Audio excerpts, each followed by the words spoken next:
Welcome back, everybody. Today, continuing on towards the last unit of the Cambridge syllabus, as we begin to explore the reasons behind the the great crash of 1929 and the depression that will follow, not to mention the New Deal that will emerge in the 1930s. We're going to begin here. If we, if we want to understand what was behind the great crash of 1929, we have to understand a bit more what was behind the economic boom of the 1920s. And so that's what the topic we're going to explore today, the economic boom of the 1920s, and what exactly was beneath the surface wrong with it. Okay?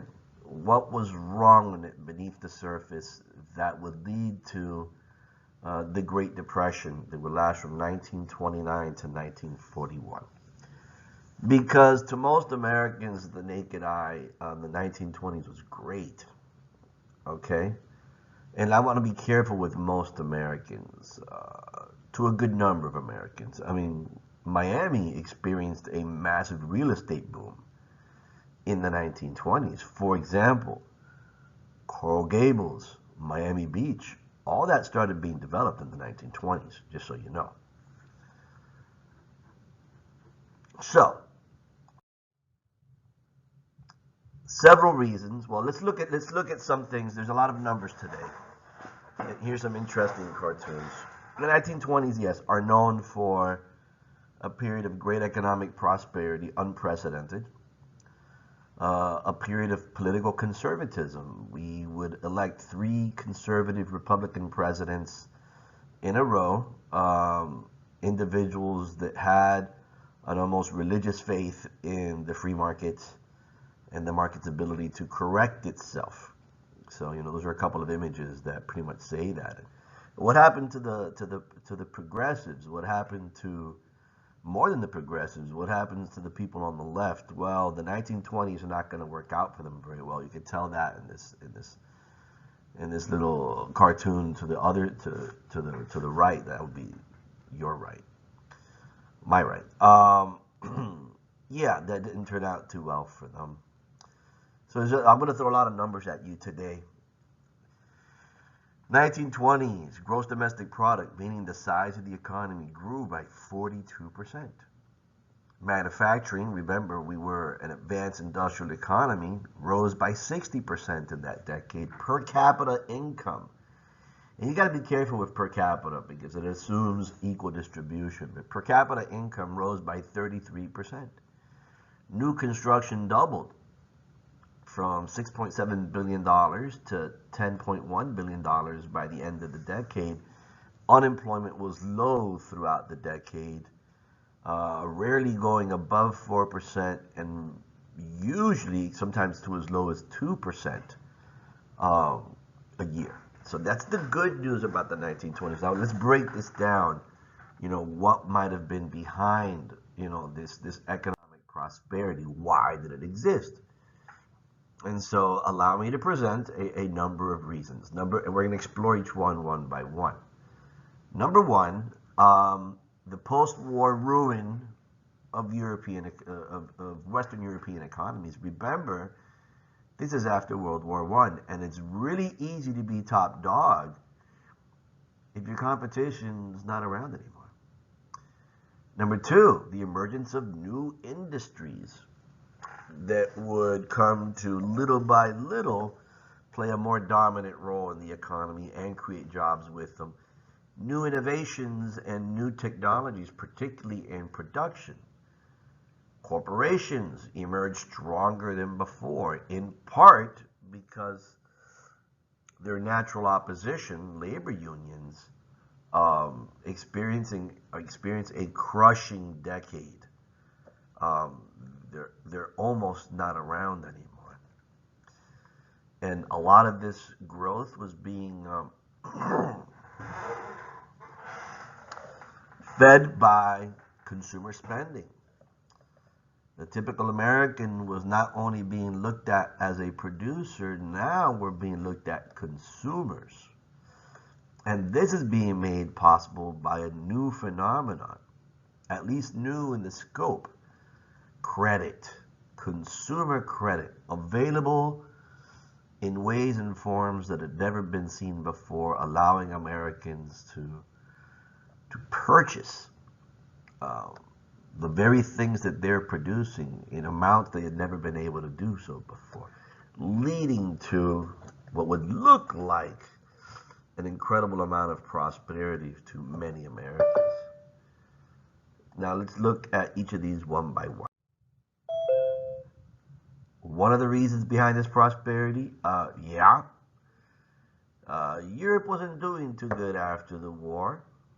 Some countries more than others, but frankly, if you don't have any competitors, it's really easy um, to be on top. Look at France, for example. The entire Western Front ravaged, for the most part, northern France.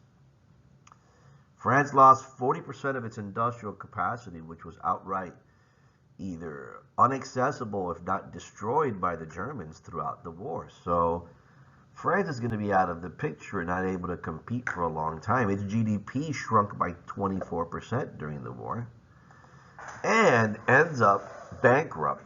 Most of these European countries, their issue is not so much physical damage and destruction to their infrastructure, but that they bankrupted themselves fighting this war. France owed the United States something like $3.6 billion. It owed the British just about as much as well. And, in today's dollars, that's over $100 billion. Um, Great Britain, of course, the war physically never, extended to Great Britain. But exports dropped to a quarter of what they were before the war, 17% unemployment, debt to the U.S. about $3 billion. So because this war was so expensive, and let's not even talk about Germany, absolute catastrophe. All the countries involved, Russia as well, but Russia, something else is going on. So yes, long story short, our European competitors are going to be out of the picture for some time. And that's going to contribute to our prosperity of the 20s.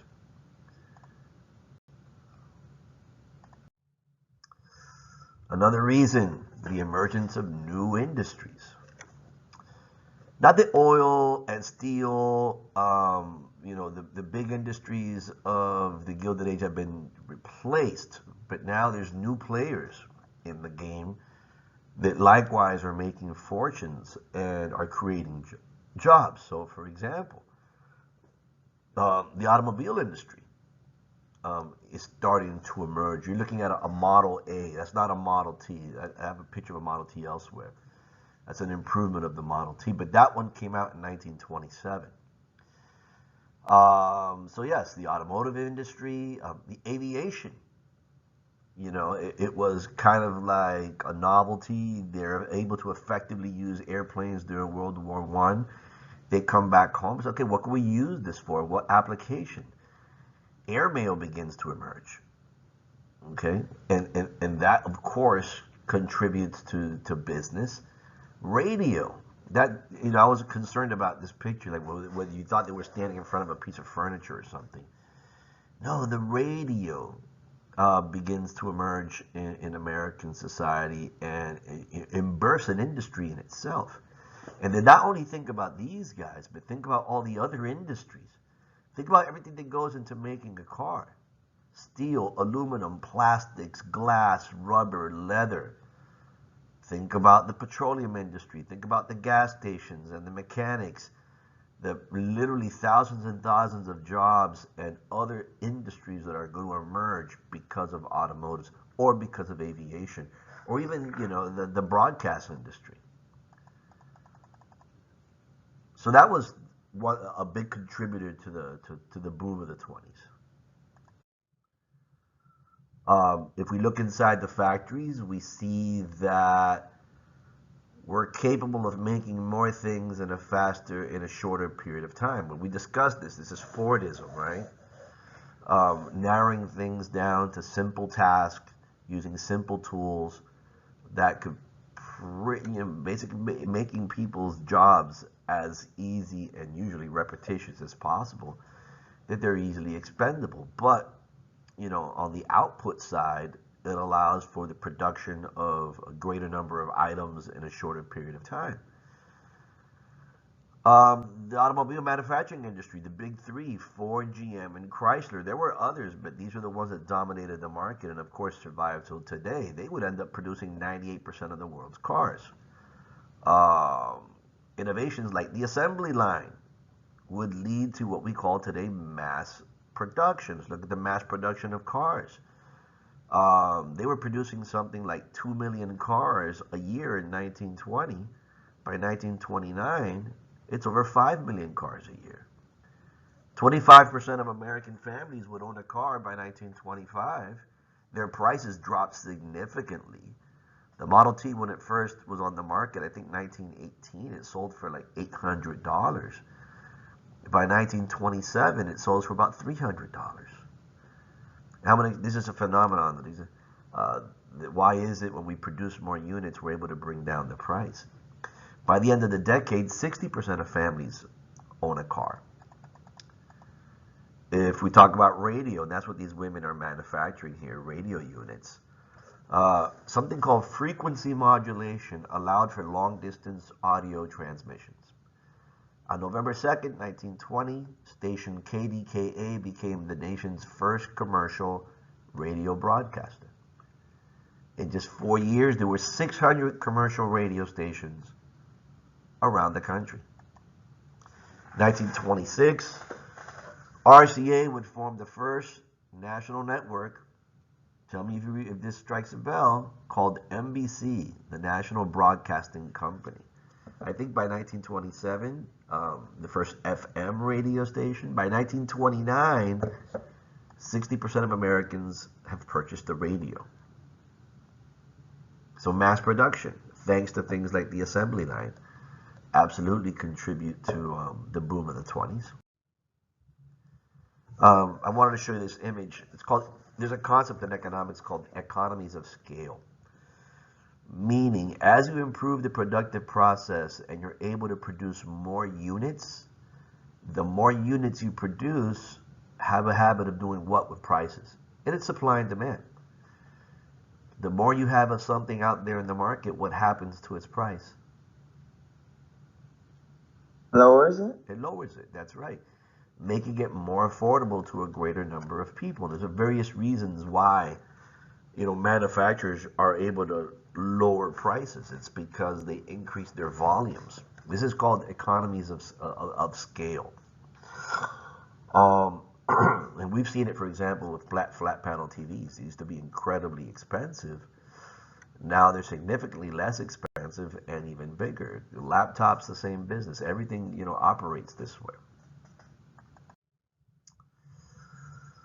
Another reason behind the boom in the 1920s is because American businesses, corporations, were on top. They were unopposed. And this is where it attaches to the conversation we had last time of not just World War I, but yes,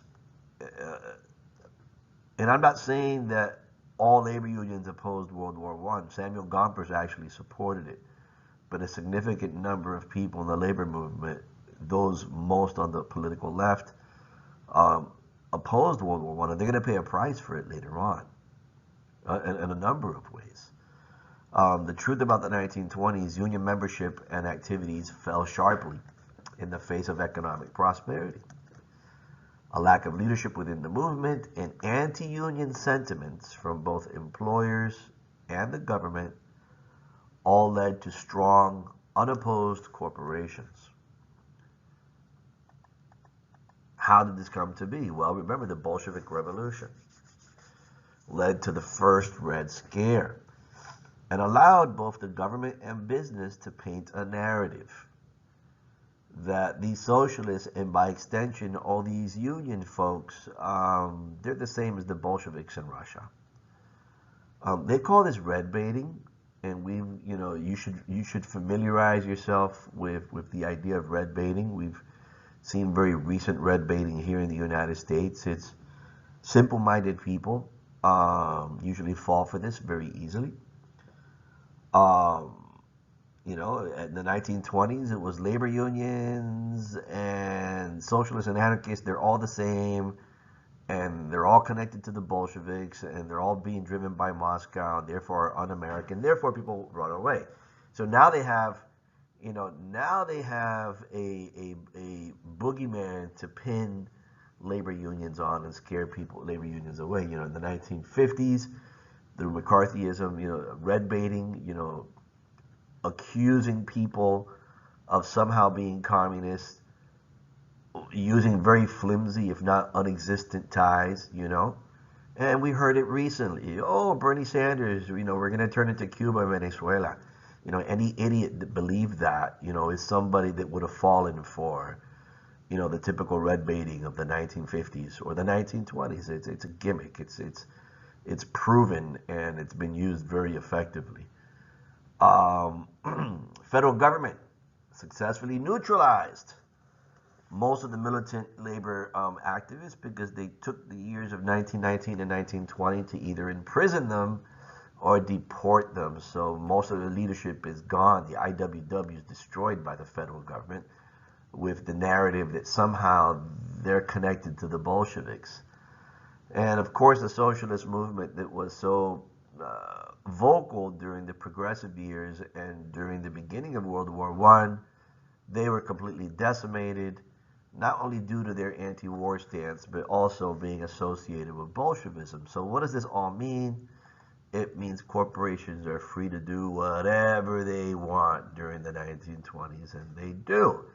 The courts are more willing to issue injunctions in support of companies.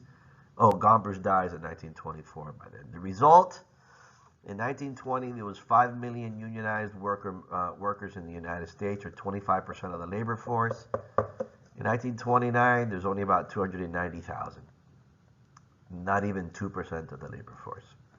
That's how much unionism declined in the 1920s.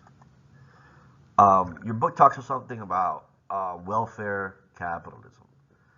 Businesses tried to fill in the void by offering the 8-hour day and benefits and things of that nature, but they didn't. They did it more to avoid a union from coming in. They called it the American Plan, and this was a way to undermine labor unions by promoting something called the open shop, in that you don't have to belong to a union to work in a particular place. Yellow dog contracts, a contract that you would sign promising not to join a union if you were employed in a particular company. As well as, what's the other one? Company unions. The company itself would form a union, create the illusion that workers have a say in the company and their complaints will be heard, but at the end of the day, it was the company.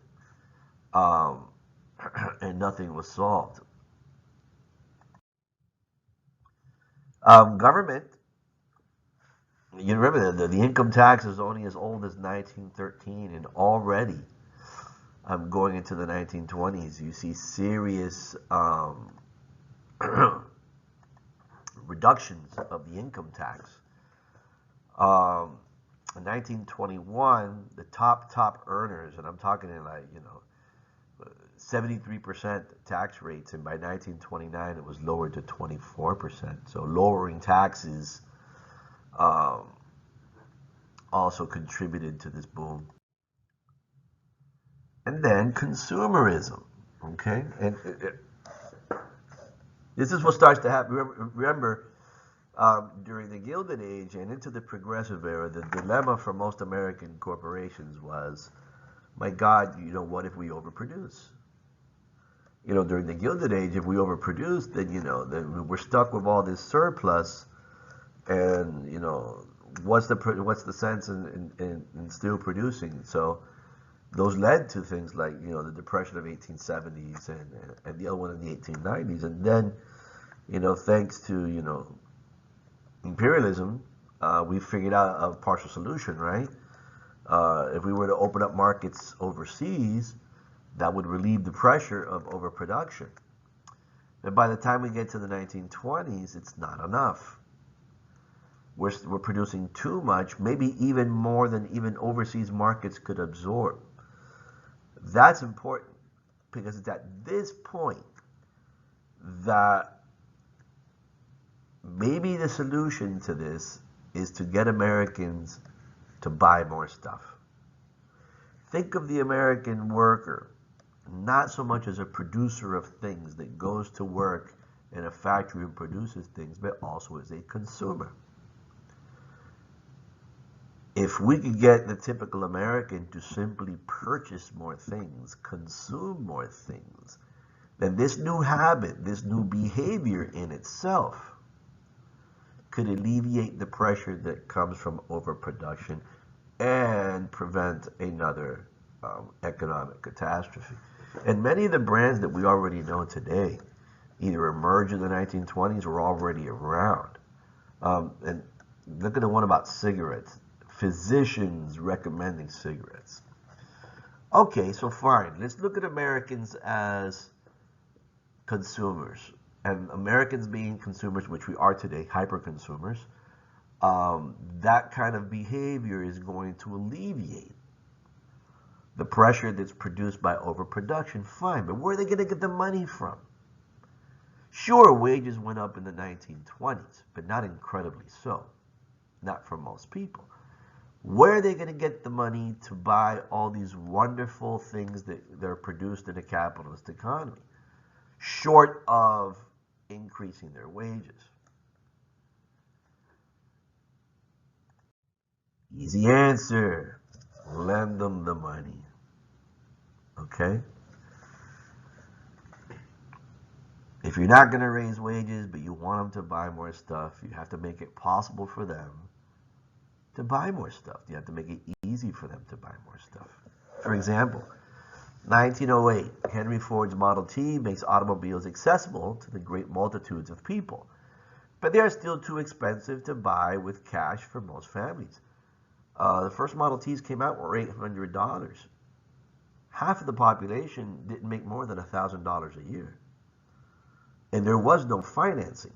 So very few people in the beginning actually had the money to buy one of these things. 1919, General Motors comes up with a solution. General Motors, loans have always been around. But they were hard to get, and they were usually for very large investments. GM becomes the first car manufacturer to provide financing. If you came up, I think, with 35% down, they would let you finance the rest of the car. And this begins a trend.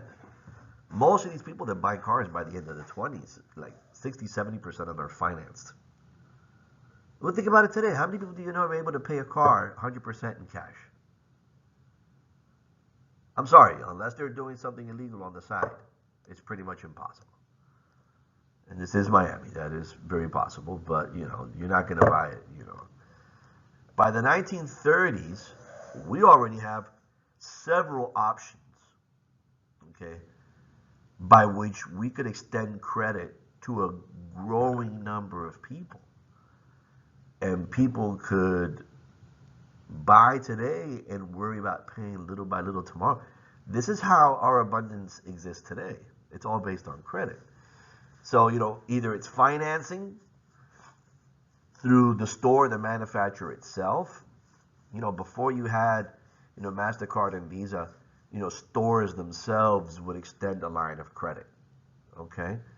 But you also had things like layaway, in which the company would hold that item for you, and you would pay for it little by little, and when you're done paying with it, you could take it with you, or installment payments, that you would pay for it in installments, and if you didn't meet your installments, then it would be repossessed. But this is what made it possible, not only to alleviate the pressure from all that production, but make it seem that Americans were, wow, they were just, the wealth was just rolling in, when it's actually, they're buying all these things on credit. Now, there's one more question.